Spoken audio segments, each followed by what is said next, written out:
జై శ్రీరామ్. బ్రాహ్మణులందరికీ నమస్కారము. ఇవాళ సాయంకాలం జరిగినటువంటి ఇద్దరు వ్యక్తులతో కూడిన సమావేశంలో నేను ఎక్కడ కూడా నా మీద దాడి జరగలేదు అన్నమాట ఎక్కడ చెప్పలేదు. నేను నా మీద దాడి జరిగిన వాస్తవమే. కానీ గుప్త నిధుల విషయంలో మాత్రమే దానికి మూలం చెప్పానంతే. మూలం వ్యక్తులు చెప్పాను తప్ప నేను ఎక్కడ కాంప్రమైజ్ కాలేదు. నా సమస్యకి పరిష్కారం కాలేదు. నాకెవరు ఎమ్మెల్యే గారు కానీ వాళ్ళ పార్టీ వాళ్ళు కానీ ప్రభుత్వం కానీ ఎవరు నాకు ఎటువంటి హామీ ఇంకా ఇవ్వలేదు. కాబట్టి సమస్య పరిష్కారం కాలేదు. తాత్కాలికమైన ఒక బ్రేక్ పడింది అంతే సమస్యకు. ఇవాళ వచ్చిన వ్యక్తులు నేను చాలా స్పష్టంగా చెప్పాను. మాది మత సాంప్రదాయము, తంత్రసార ఆగమనకి అనేక పూజలు చేస్తాము. మేము దానికి వ్యతిరేక పూజలు మేము చేయము చెప్పాము. రెండవది, ట్రస్ట్ కూడా మేమే ఫామ్ చేస్తాము. మా వంశం తరపున, కుటుంబం తరపున కమిటీ కూడా మేమే వేస్తాము. దాంట్లో ఎమ్మెల్యే వాళ్ళు సహకరించాలి చెప్పాను తప్ప ఎమ్మెల్యే వాళ్ళ కమిటీకి సహకరిస్తా చెప్పలేదు. రెండవది, ఎమ్మెల్యే వాళ్ళమ్మ తప్పు చేయలేదు అన్న మాట ఎక్కడ చెప్పలేదు నేను. ఖచ్చితంగా వాళ్ళమ్మ చెప్పుడు మాటలు విని మా మీద దాడి చేయించింది. ఇది వాస్తవం.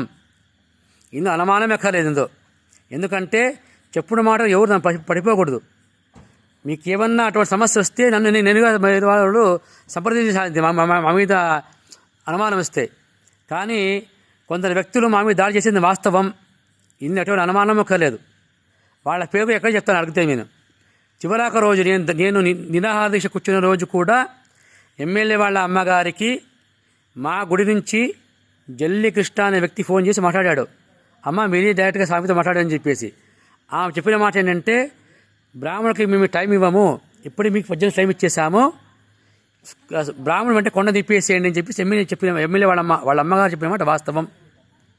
ఎమ్మెల్యే వాళ్ళమ్మ చెప్పింది మాట వాస్తవం. ఇందటూ అనుమానం అక్కర్లేదు.